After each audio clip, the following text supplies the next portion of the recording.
Ini hanya Allah turunkan untuk umat Nabi Muhammad SAW. Catat ini ya. Dan saya belum pernah bagi dimanapun yang ini, yang versi lengkapnya.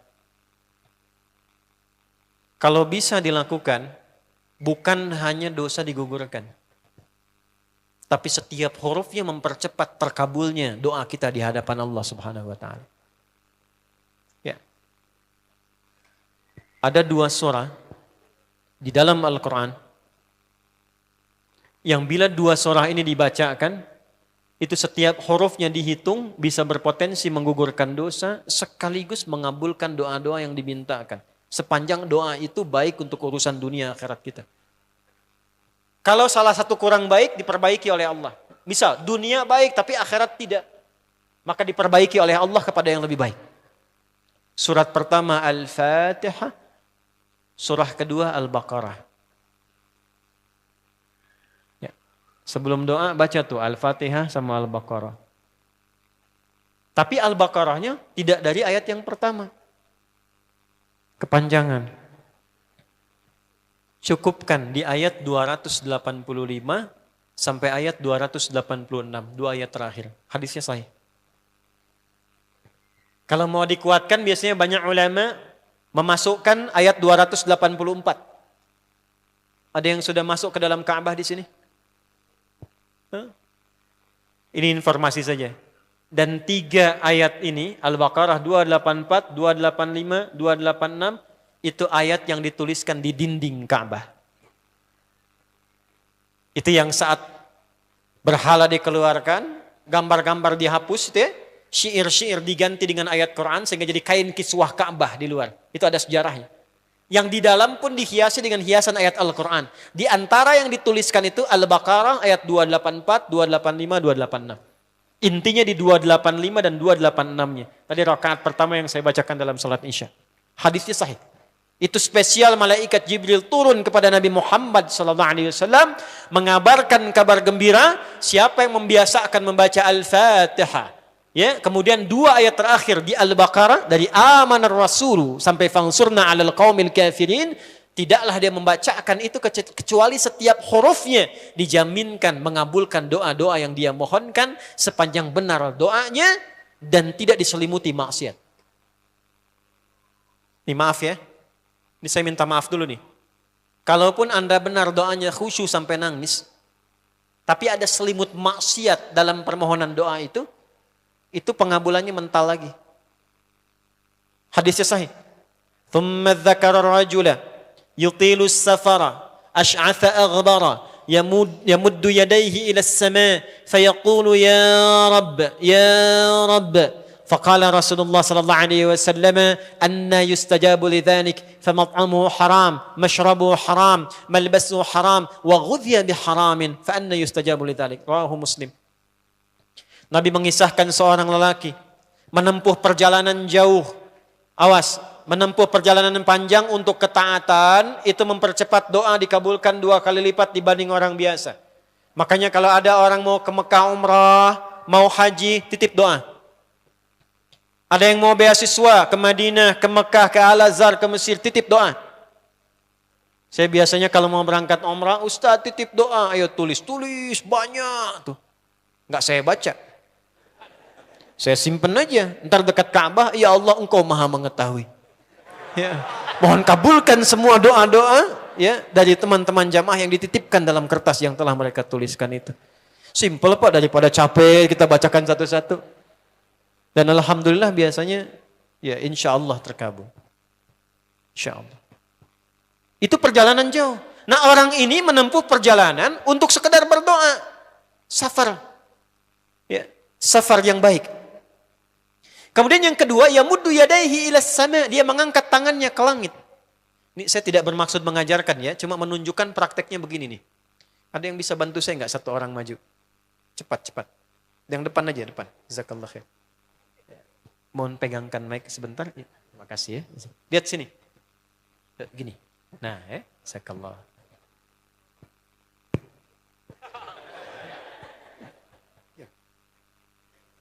Nah, gini ya.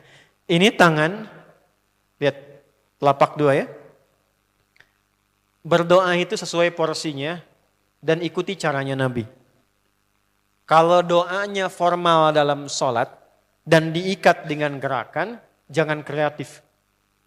Ikuti seperti Nabi yang contohkan. Misal dalam sholat, "Shollu kama ra'aitumuni usolli." Sholatlah seperti kalian melihat aku sholat. Nanti ada 3 posisi atau sampai 4 posisi dalam sholat yang mempercepat terkabulnya doa. Posisi puncaknya sujud. Hadisnya sahih. Inna ma aqrabal abdi min rabbihi wa huwa sajidun fa aktsirud doa. Keadaan terdekat antara hamba dengan Rabbnya adalah saat sujud. Maka perbanyak doa saat sujud. Tangannya posisi sujud begini, menempel. Jadi nggak usah begini. Oke, begini. Nah ini di luar sholat. Di luar sholat kalau berdoa tangan begini. Lihat baik-baik ya. Ini kitabnya agak banyak, bahasanya panjang. Saya berikan yang simpelnya saja ya. Baik. Ini kan teman-teman telapak yang kanan, yang kiri ya. Padukan begini. Ya. Lalu setiap Anda kan pasti punya garis yang kanan dengan garis yang kiri. Ada kan? Itu membentuk keseimbangan. Ini bukan ilmu otak-atik ya. Ini ada sanadnya nih. Pertemukan 2 garis itu sehingga seimbang tangan ini. Tuh. Ini masalah sederhana tapi poinnya penting sekali. Sudah? Cara yang pertama begini. Ini di luar salat dan bukan dalam posisi saat istisqa, saat minta hujan. Begini, sudah pertemukan. Lalu letakkan sejajar dengan dada di sini. Ya. Jadi kalau dada itu, ini posisinya, ini nahar di sini. Ini ada rongga dari bagian atas dengan perut, ada rongga kosong. Nah ini yang disebut dengan sodrun di sini. Ya, kalau kita meletakkan telapak tangan saat sholat begini, letaknya di sini. Yang ini perut, yang ini nahar. Doa itu di sini. Jelas? Semakin kita memohon dengan lebih sangat, naikkan sedikit begini. Sudah? Kalau istisqa, minta hujan, agak lebih tinggi ke atas. Nah ini cara mengangkat yang standar di sini. Untuk memohon. Jelas? Oke. Jazakallah khair. Nah orang ini, dia mengangkat tangannya. Jadi melakukan perjalanan jauh, mengangkat tangannya, ya muddu yadaihi ilas sama. Orang yang berdoa dengan mengangkat tangan, itu dijawab doanya oleh Allah lewat keterangan Nabi SAW, itu bisa kamakala 2 kali lebih cepat dibandingkan dengan orang yang tidak mengangkat tangan saat berdoa. Jadi Anda cuma sekedar doa dengan mengangkat begini, itu lebih cepat potensi dijawabnya dengan mengangkat doa. Ada seorang bertanya pada Nabi SAW, hadis sahih, "Ya Rasulullah, bagaimana pendapatmu dengan seseorang yang meminta kepada Allah dengan mengangkat tangan atau kamakala?" Lalu Nabi mengonfirmasi, bertanya balik, "Bagaimana kalau ada seseorang memohon kepada Anda dengan mengangkat tangannya?" "Pak, tolong Pak, tolong Pak, tolong." Gitu kan? Di depan rumah Anda 1 jam begitu, "Pak, tolong Pak." Kira-kira Anda beri atau tidak? Beri. Minimal kalau Anda nggak punya kemampuan, Anda referensikan atau beri sesuai kemampuan Anda kan? Angkat tangannya. Dia jawab, "Saya malu kalau nggak ngasih." Apa kata Nabi? "Innallaha hayyun karimun." Allah itu lebih punya sifat peka untuk merasakan malu pada hambanya kalau dia tidak memberi ketika hambanya mengangkat kedua tangannya. Nah nanti ada beda-beda posisi saat khatib Jumat misalnya 1 begini untuk khatib. Makmum mengangkat 2 tangan. Yang ketiga dia mengatakan, "Ya Rabb, Ya Rabb." Asma'ul Husna. Doa yang dibuka dengan Al-Asma'ul Husna itu dijawab 2 kali lebih cepat dibandingkan dengan doa yang langsung dimohonkan kepada Allah. Itu perintah. Tahu Nabi Zakaria? Nabi Zakaria apa ujiannya? Diuji oleh Allah, hidup demikian lama sampai rambut memutih, fisiknya letih, istrinya divonis secara medis, maaf, monofos dan mandul. Kata medis gak mungkin punya keturunan. Maka beliau berdoa kepada Allah dan dalam doanya dimulai dengan Al-Asma'ul Husna. Sebelum sampai ke doa itu di Ali Imran ayat 38 sampai 39, buka dulu Quran surah 17 Al-Isra ayat 110. Ini perintah langsung dari Allah. Qulidullah awidur rahman ayyamma tad'u falahul asma'ul husna. Quran surah ke-7 ayat 180. Walillahil asma'ul husna fad'uhu biha. Fad'u biha. Qul Allah, kalau engkau punya masalah hambaku, dan tidak ada di dunia ini yang tidak punya masalah. Quran surah kedua ayat 155. Wala nabluwannakum bisyai'. Setiap yang hidup itu, aku pasti akan uji dengan masalah. Itu kata Allah. Jangan disimpan sampai di situ, teruskan. Bukan untuk membebani hambaku dengan masalah, tapi untuk menaikkan kualitas hidupnya sehingga menjadi lebih baik. Jadi ketika Allah titipkan masalah itu, bukan ingin membuat kita bermasalah. Tapi dengan masalah itu kita diuji supaya kualitas hidup kita menjadi lebih baik. Ini Anda yang kuliah di UPI di sini, ada ujian nggak? Ada. Untuk apa ujian itu diadakan? Supaya bisa melihat kualitas peningkatan ilmu Anda dari masuk sampai naik tingkat. Kalau nggak ada ujian, nggak kelihatan kualitasnya bertambah. Logikanya begitu. Dan tidak mungkin Allah menguji seorang hamba di luar batas kemampuannya. La yukallifullahu nafsan illa. Jadi nggak ada orang yang hidup yang tidak punya masalah. Karena rumusnya mengatakan hidup berbanding lurus dengan masalah. Yang hidup pasti punya masalah. Yang tidak ingin punya masalah, tidak ingin hidup. Karena orang yang tidak hidup, yang hilang masalahnya, selesai hidupnya. Baik. Siapa yang tidak ingin punya masalah? Angkat tangan. Baik. Siapa yang ingin punya masalah? Alhamdulillah. Baik. Yang lain, wallahu a'lam. Nah, kulit Allah kalau sedang diuji masalah, kan yang ngasih siapa? Yang nitipkan siapa? Yang punya solusinya siapa? Kalau Anda tahu yang punya solusinya Allah, kenapa curhatnya bukan kepada Allah?